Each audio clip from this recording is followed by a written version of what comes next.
Welcome to the Genius Factory. Enjoy the video. Start by running the Minecraft launcher and creating a 1.8.9 profile. Skytils is built for that version.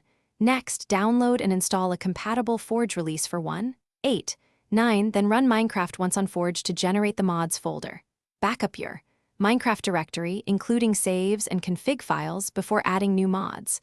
Finally, download the Skytils jar from a trusted source and confirm it targets 1.8.9 so you avoid version mismatches. With Forge initialized, place the Skytils jar file into the Minecraft/mods folder and ensure the file extension is jar. Start Minecraft on the Forge 1.8.9 profile, open the mods menu, and verify Skytils appears in the list. This confirms a successful load. If Skytils does not appear, close Minecraft, remove or update conflicting mods, reinstall the correct Skytils jar, and relaunch. Repeat until the mod shows in mods, and no red error messages appear in the log. Open the mods menu, select Skytils, and click Config to customize overlays like mana, defense, and potion timers. Position each HUD element on screen.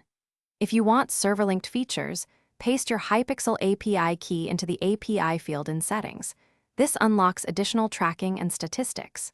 Assign convenient keybinds for toggling the Skytils HUD and resetting element positions so you can change displays during play. Test the setup in a private server or single-player world.